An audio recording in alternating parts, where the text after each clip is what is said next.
The Lord explains the origin and curse of wealth.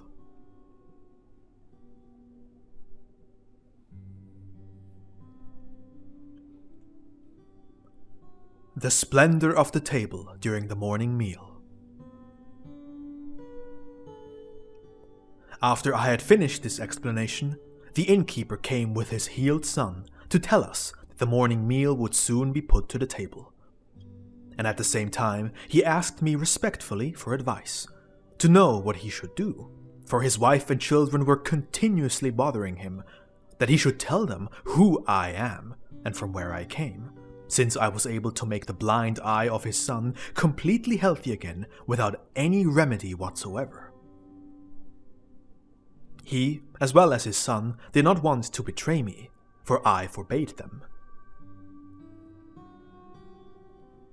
Yet I said, since I will be on my way after the morning meal anyway, you may then reveal to them who I am and from where I came, because if you were to tell them right now, my presence would soon be known in the whole city, and then you would truly be in trouble, for the people would crowd in your house. After my departure, you will nonetheless have your hands full with the curious ones. How much more would that be the case now, while I am still present?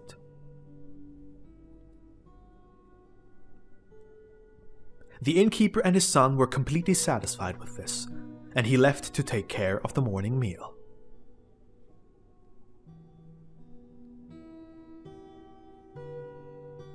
It was immediately put to the table upon silver platters, as well as the wine in big silver cups. My platter and cup of wine were made of the purest gold, and I asked the innkeeper why he did this, since I am never pleased with such earthly splendor.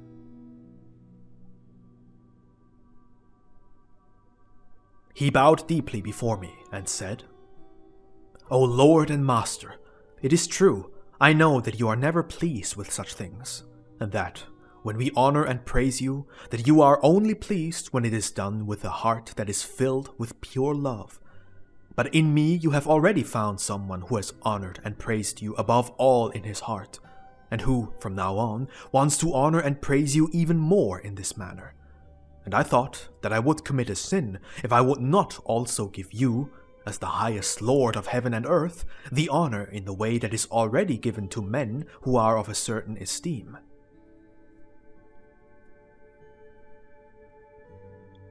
For you have created the whole earth with everything that it contains, and thus also its gold and silver.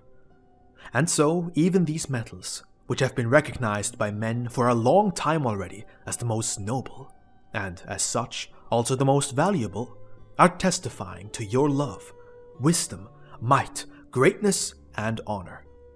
Therefore, in my simplicity, I think that it is better that you, as creator of the gold and silver, should be honored in our human manner with these metals, instead of committing a shameful usury with it, or, for its sake, to wage the most bloody wars, and to invoke, as if from hell itself, a thousandfold calamity upon poor humanity."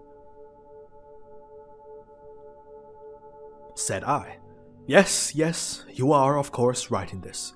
If all men would think the same as you, and their heart would have the same attitude, then gold, silver, pearls, and all costly and precious stones would not bring disaster upon them. However, because men consider it important to honor God with gold, silver, pearls, and precious stones, they begin to think quite differently and assume a different attitude as well. And so it would be quite unwise of God if he would allow himself to be honored with that which caused the most and greatest disasters among humanity over the course of history.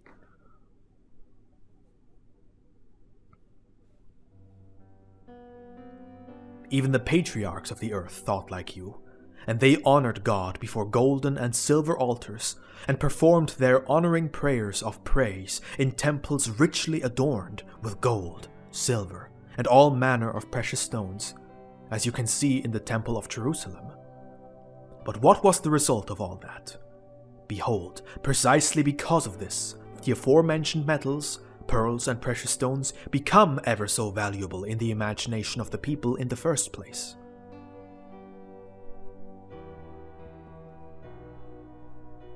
When the people ultimately developed an exaggerated idea of the value of these god-worshipping things, they began to delve ever deeper into the ground in search of gold, silver, pearls, and precious stones.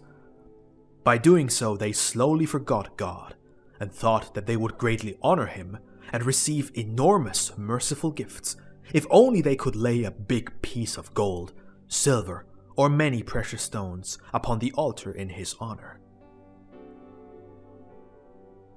However, because not all men were so capable in finding what was thought to please God, they asked the patriarchs, who were also priests, how many sheep, cows, oxen, calves, and bulls they would need to offer God instead of so and so much gold and silver, in order to please him as much as the one who offers pure gold and silver.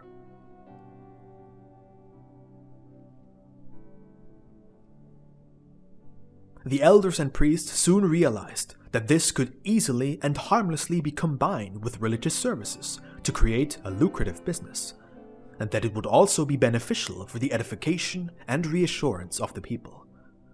And so the priests began to weigh the gold, silver, pearls, and precious stones to determine their value according to the number of several animals, and later according to the amount of grain, fruits, quality construction wood, wine, dress materials, and many other things. Thereby originated the exchange dealings and the illicit trade, the evil and extortionate money changing, then envy, hatred, anger, persecution, lying, cheating, lewdness and earthly splendor, grandeur, superiority, pride, and contempt among the people, since they no longer measured their value according to the nobleness of their souls.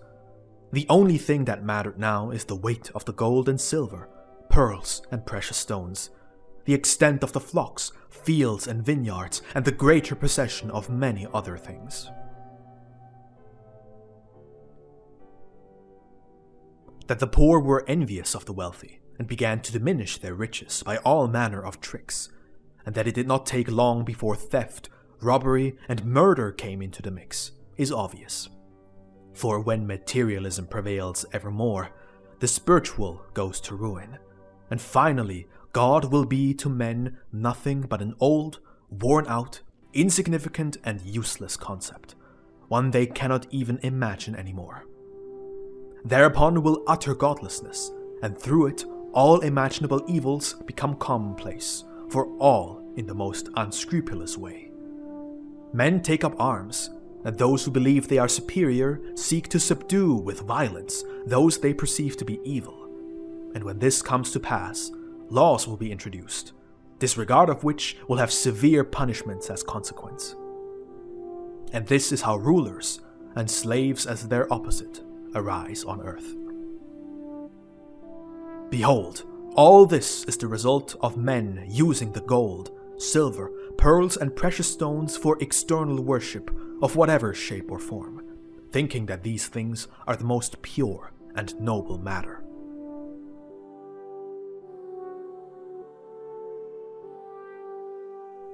Concerning the external worship and glorification of God, this has already been taken care of by God himself since eternity, for that is why he created heaven and all of visible nature, this entire earth, the moon, the sun, and the countless stars, in truth, celestial bodies of such magnitude that can hardly be conceived of, full of light and things most beautiful, with little creatures upon their great and vast plains and fields. And this is sufficient for the external glorification of the great God and Master over everything since eternity. And so he has no need of the gold and silver, of the pearls and cut or polished stones of this earth. The only true worship and glorification that is pleasing to God should always consist of a pure heart that loves God above all else and one's fellow man as oneself, and also, the same in truth, of faithfully keeping the commandments that he gave to all men through Moses.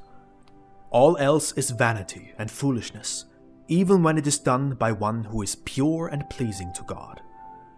It is true that God is outwardly honored by certain groups of people, like the Pharisees, the pagan priests and priestesses who worship idols, by apparently pious individuals who are servants with only their eyes, by hypocrites who do not truly believe in him and never have believed in him, and this for money and other considerable offerings.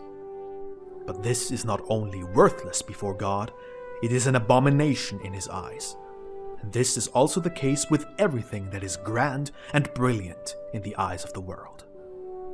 Remember this, my friend, for you have heard it now from the mouth of the one who does not allow himself to be honored and praised by any form of matter, but only by a pure heart and will entirely dedicated to him. Now quite embarrassed, the innkeeper said, "O Lord and Master from eternity, if this external adoration of mine, as I can clearly see now, is not pleasing to you, then everything shall immediately be arranged differently."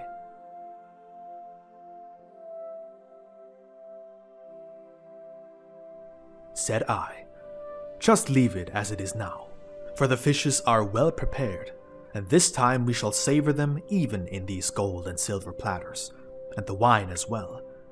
But next time, leave it be." With this, the innkeeper was satisfied, and so we began to partake of the morning meal.